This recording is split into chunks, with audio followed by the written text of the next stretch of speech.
Welcome back to this Moneycontrol live stream. You're watching Closing Bell with me, Nandita Khemka. And I'm Yatin Mota. Well, Yatin, what a topsy-turvy Tuesday it has turned out to be for the markets, given the fact that we started on a subdued note, we managed to recover, and then there was a sudden spurt when we saw the Nifty hitting a fresh high and toppling that 21,500 mark. But again, towards the end of the session, we kind of fizzled out a bit and ended somewhere around that 21,450 mark or thereabouts. Even the Sensex managed to clock a fresh high of 71,600, but we did cool off from the day's high, and so did the Nifty Bank Index. I think it just about managed to end the day in the green. Broader markets in a spot of bother. Both the mid and small cap indices ended in the red.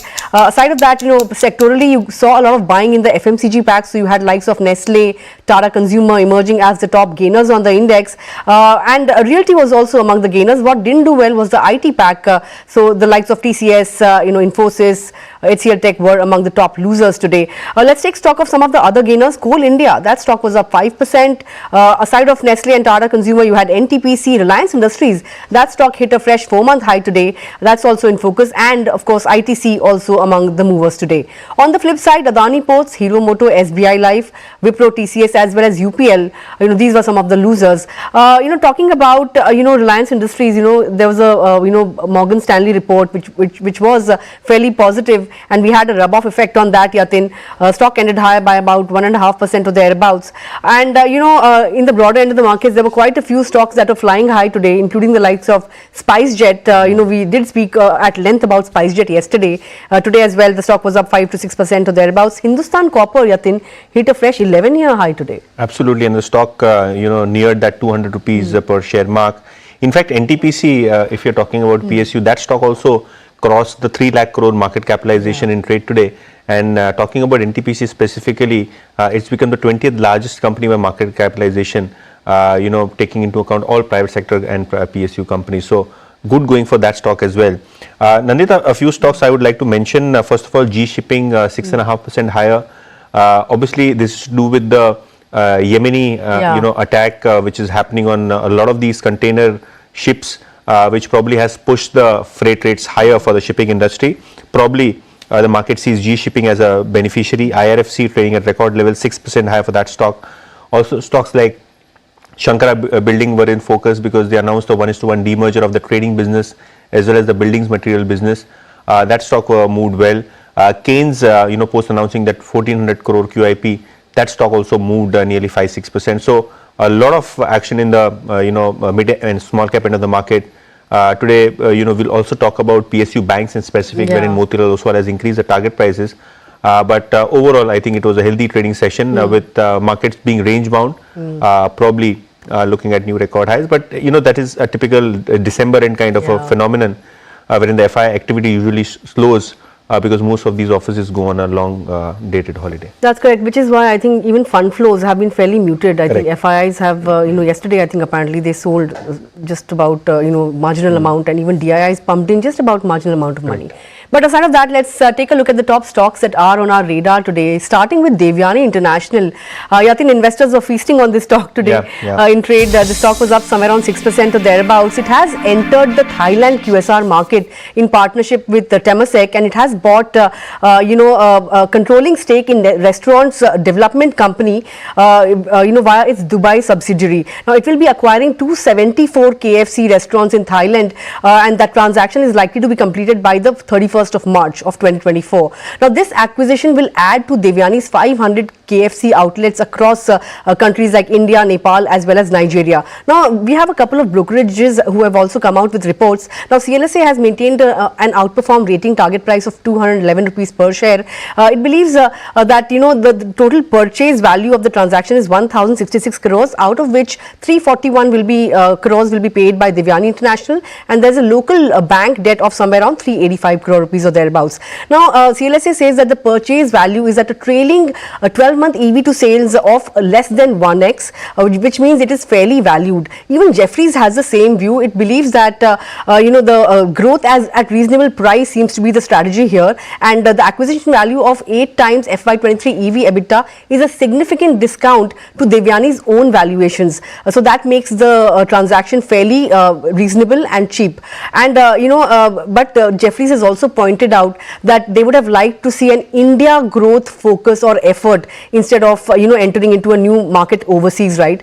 Because Jeffries believes that this could now kickstart overseas M&As when it comes to the QSR space. Now we all know, Yatin, QSR space has been plagued by high inflation, subdued demand, and same store sales growth, which is a key parameter when you look at earnings for these companies, has also been subdued, right? So QSR stocks have not been able to stage the kind of gains that the markets would have liked. But going forward, this deal has somewhat revived some bit of interest, and we hope that there could be some more exciting times going ahead for these QSR companies. Clearly, and the market showing interest that even if the QSR acquisition is outside of India at a good price, then the market would probably reward the stock because Indians have that speciality to really control the cost and get in new variants, and probably this Thailand acquisition for Devyani should work given the fact that it's a healthy mix of investors also coming on board.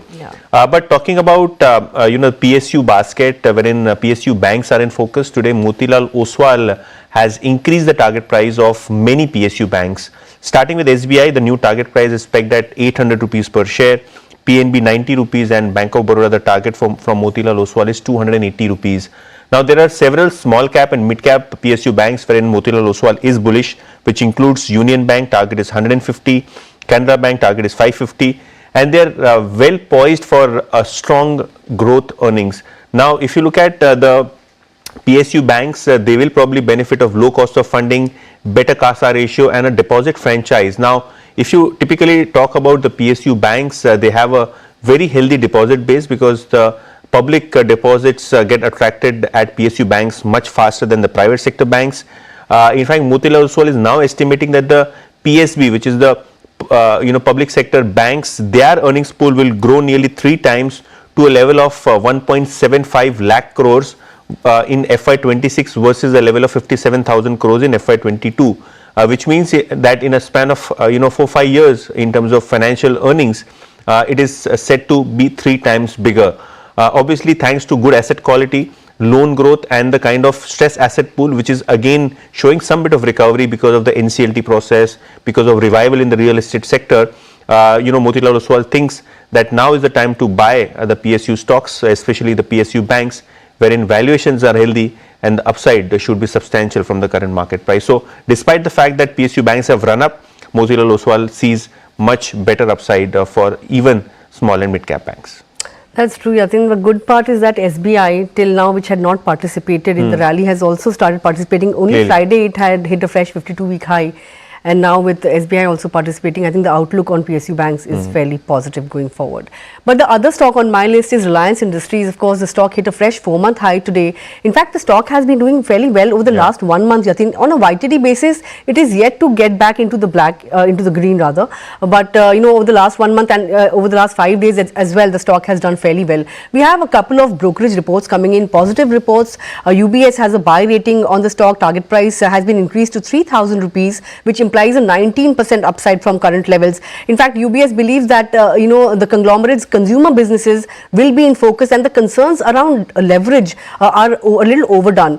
In fact, consumer business is expected to contribute around 85% of incremental EBITDA over FY23 to FY26. That's the view that's coming in from UBS. In fact, it also expects its digital as well as retail businesses to need less cash going forward. And in fact, it has also pointed out that the new energy opportunities have not really been fully priced in yet, which is why it sees a 19% upside on the stock going forward. In fact, even Morgan Stanley has come out with a report, overweight call, target price at 2,821 rupees per share. It has taken note of the new bundled mobile plans that have been launched by Reliance Jio, and the OTT and Jio Cinema Premium subscription has been launched by Jio, and it is available at 999 rupees annually. Now, this plan, according to Morgan Stanley, focuses on premiumization, and it's a shift from the discount model that Jio was following, right? So aside of this, Morgan Stanley still sees a lot of triggers, multiple triggers across various verticals going forward, and that has the potential of reversing the earnings downgrade cycle that RIL had seen over the past 2 years. So all in all, net brokerages have given out very positive views on Reliance Industries, and the stock is also doing fairly well. So looks like it is going to continue its upward trajectory going forward. Absolutely, and in general, we have seen the new plan to focus on premiumization is something which would lead the earnings moving ahead. But yes, it's exciting markets, and despite the December phenomenon or the kind of flows that we are looking at from the domestic funds is quite encouraging. And I hope in the new year we could see, or in the January month only we could see Nifty at 22,000. Well, let's see. Well, at least, till about a month ago when I would ask experts, where do you see Nifty next year, Diwali, they would say 23,000. Yeah. We are literally staring at 22,000 at the current juncture, 21,500 already here. Let's see how long we take to cover that additional 500 point journey. But with that, we've come to the end of this edition of Closing Bell. If you have any comments, leave them in the comment section below, and of course come back and join me on Morning Trade tomorrow morning with your stock related queries as well as stocks in news and the market setup. But from me and Yatin, thanks a lot for tuning in. Stay tuned to Money Control for all your other news and updates.